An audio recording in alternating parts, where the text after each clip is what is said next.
if the sum of coefficient in expansion of, if sum of coefficients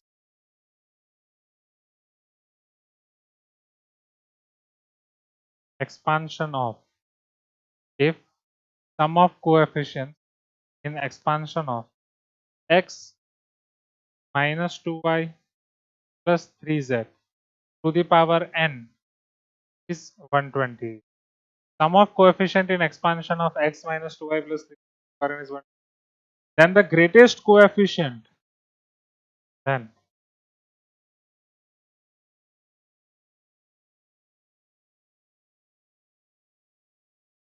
greatest coefficient in expansion of 1 plus x to the power n.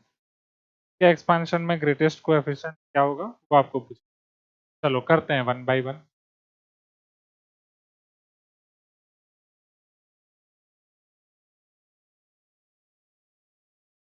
If sum of coefficient in expansion of x minus 2y plus 3z to the power n is 120.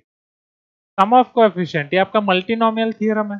Multinomial theorem में आपका क्या होता है समझ, sigma, यहाँ पे आपके जो भी आप पावर लोगे, suppose x to the power p minus 2y to the power q and 3z to the power r, कितने आपको सॉल्यूशन मिलेंगे, p plus q plus r is equal to n.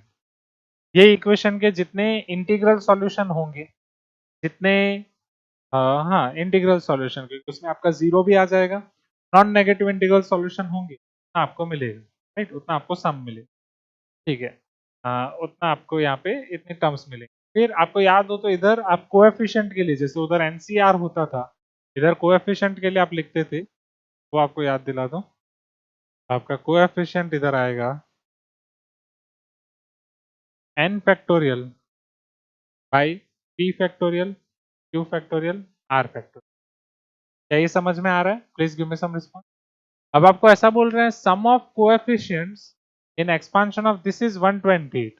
तो सम ऑफ कोएफिशिएंट तक हम कैसे पहुंच सकते हैं उसको देखो. यहाँ पे आपके पास x to the power p as it is, y to the power q as it is, z to the power r as it is. Variable तो यही. इधर n factorial 1 to the power p minus 2 to the power q 3 to the power r upon p factorial q factorial r factorial. Sigma p plus q plus r is equal to n, और this is your expansion of x minus 2y plus 3. चलो, मुझे अगर हर एक term का coefficient चाहिए, मुझे कैसे मिल सकता है? हर एक टर्म का कोएफिशिएंट निकालने के लिए क्या मैं x की वैल्यू 1 और y की वैल्यू 1 और z की वैल्यू 1 रखूंगा तो वेरिएबल टर्म ही निकल जाएगी. वेरिएबल टर्म निकल जाएगी तो मुझे क्या हर एक कोएफिशिएंट मिल सकता है कि नहीं? प्लीज गिव मी. आया ना, सिंपल सी बात है. अगर आप मुझे ये बताओ a plus B whole square, A square plus 2ab plus B square होता है कि नहीं? अरे बोलो. यहाँ पे अगर मैं आपको बोलूँ सारे कोएफिशिएंट का सम बताओ, सारे कोएफिशिएंट का सम क्या है? 1 प्लस 2 प्लस 1, 2 प्लस 1 3 प्लस 1 4. वो कैसे मिल सकता है? आप ए बी सबको 1 कर दो, 1 1 1, तो 1 2 1 मिलेगा. वही इधर रख दो 1 प्लस 1, 1 प्लस 1 होल स्क्वायर, आपका हो जाएगा 2 स्क्वायर 4. क्या ये समझ में आया? Please give me some response. आया ना? आप बोलोगे सर छोटू सा एग्जाम्पल दिखाओगे तो हम थोड़ी मान जाएंगे, बड़ा एग्जाम्पल देख लो. ए माइनस बी होल स्क्वायर के लिए भी देख सकते हो, 1 माइनस 2 1, वो आपका 0 हो जाएगा. ए माइनस बी प्लस सी होल स्क्वायर करके देख लो, वहां भी आपको आइडिया आ जाएगा. ये आपका आएगा A square plus B square plus C square minus 2ab plus 2 minus 2bc plus 2ac, right. अब सारे कोएफिशिएंट आपको चाहिए, आप इसको 0 कर दो, 1 माइनस 1 प्लस 1, 1 माइनस 1 0, 1 स्क्वायर 1. इधर आरएचएस में आपको मिलेगा 1 प्लस 1 सारे कोएफिशिएंट माइनस 2 प्लस 2, करेक्ट. तो 2 प्लस 2 4 माइनस 4, आंसर आएगा 1. समझ में आया एवरीवन? तो जब भी आपको मल्टीनोमियल या बाइनोमियल में डायरेक्ट सम ऑफ कोएफिशिएंट बोल रहे हैं तो it is your hip hip hurray moment, मतलब झिंगा लाला. डायरेक्ट आपको बस एक्स वाई जेड की वैल्यू 1 रख देनी है.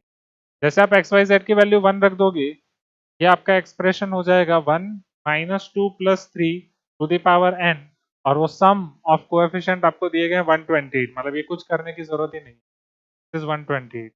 3 minus 2 1, 1 plus 1 2, 2 to the power n is equal to 128।